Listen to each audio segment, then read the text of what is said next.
संजौली मस्जिद मामले में जिला एवं सत्र न्यायालय शिमला में आज सुनवाई हुई।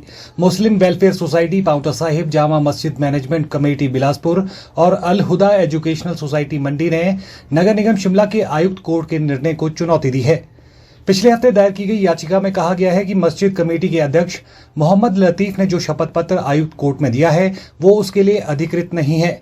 इस भवन से और लोगों की भावनाएं भी जुड़ी हुई हैं, इसीलिए उनका पक्ष भी सुना जाना चाहिए। याचिका दायर करने वाले मुस्लिम समुदाय के वकील विश्वभूषण ने कहा कि नगर निगम के आयुक्त कोर्ट ने 5 अक्टूबर को मस्जिद कमेटी और वक्फ बोर्ड के आवेदन के बाद मस्जिद के अवैध हिस्से को तोड़ने की अनुमति दी है।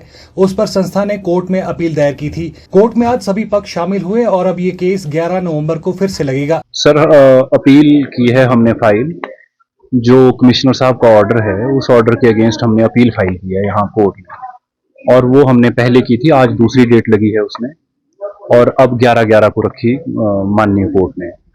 और 11/11 को उस दिन मेंटेनेबिलिटी और अदर इश्यूज जो हैं उनको लेकर और जो पार्टियां एरे होना चाहती हैं, इसमें बनना चाहती हैं, जो इंटरेस्टेड पार्टियां बोल रही हैं अपने आप को, वो उनको सुना जाएगा और उस दिन फिर उनका लोकस भी के ऊपर भी डिसीजन होगा। My plea in the court is this that I am a donator of this property. I have donated, and under Waqf Act I am an aggrieved person, and being an aggrieved person I am saying and I am challenging that on what behalf Mr. Latif or Salim was appearing before the Commissioner's Court, and on what behalf they have been on whose behalf they have been authorized to say that we are ready to demolish the mosque, because they are not the president, or they are not the any post holder of the मस्जिद committee. वहीं वक्फ board के वकील BS Thakur ने कहा कि ये appeal मुस्लिम समुदाय ने संयुक्त रूप से दायर की थी और आज इस मामले पर सुनवाई हुई और 11 नवंबर को फिर से केस की सुनवाई होगी। चेयरमैन मॉस्क कमेटी की तरफ को वहां तो मैं रिप्रेजेंट नहीं कर रहा हूँ, I am representing Waqf board only. ये जो अपील दायर की गई हुई है, एक थर्ड पार्टी ने अपील दायर की हुई है कि हमारे इसमें इंटरेस्ट इन्वॉल्व है। उस अपील की मेंटेनेबिलिटी के ऊपर कि क्या वो अपील दायर कर सकते हैं नहीं कर सकते, एक। नंबर 2, लोकल रेजिडेंट्स की तरफ से एक एप्लीकेशन आई है कि हमें पार्टी इंक्लूड किया जाए, उनका रिप्लाई फाइल होगा। नंबर 3, एक स्टे एप्लीकेशन दी हुई अपील के साथ, उसका रिप्लाई फाइल करेंगे। 11 नवंबर को इन सब चीजों के ऊपर हियरिंग होगी। अपील मेंटेनेबल है नहीं है, स्टे मिलेगा नहीं मिलेगा, लोकल रेजिडेंट्स उसमें पार्टी इंक्लूड हो सकते हैं नहीं हो सकते लीगली, ये सारी चीजें 11 नवंबर को देखी जाएगी। वहीं संजौली के स्थानीय लोगों के वकील जगतपाल ने मुस्लिम समुदाय द्वारा दायर याचिका का विरोध किया।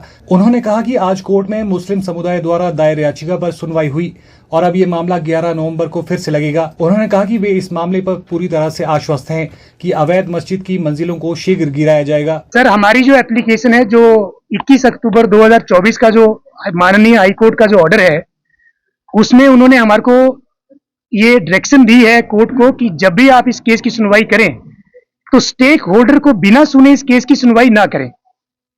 तो हमारी एप्लीकेशन देने या ना देने से वैसे भी कोई फर्क नहीं पड़ता है, क्योंकि ऑर्डर कमिश्नर साहब को चला गया है।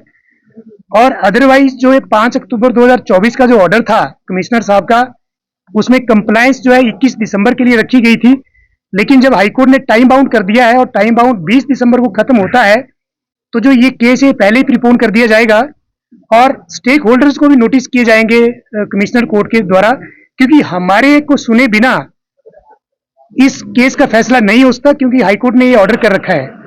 तो हमारी एप्लीकेशन से कोई फर्क नहीं पड़ता, लेकिन हमने कोर्ट में आज यही कहा कि जिसने अपील फाइल की है इसका लोकस स्टैंडी क्या है, इस आदमी का इस केस से क्या लेना देना है, जबकि ये आदमी ना तो नीचे वाले कोर्ट में जो है ये पार्टी है, ना ये अफेक्टेड है और ना इसका कोई गिरीवांश है वहां पे। तो अब 11 तारीख को फाइनली इस केस का जो है कोर्ट ने कहा है, तो मुझे लगता है 11 तारीख को इस अपील का निपटारा हो जाएगा और इस अपील जो है जो ये फाइल की गई है ये डिसमिस होगी और हम कोशिश करेंगे इनको जुर्माना कम से कम 5 लाख रुपए का लगे।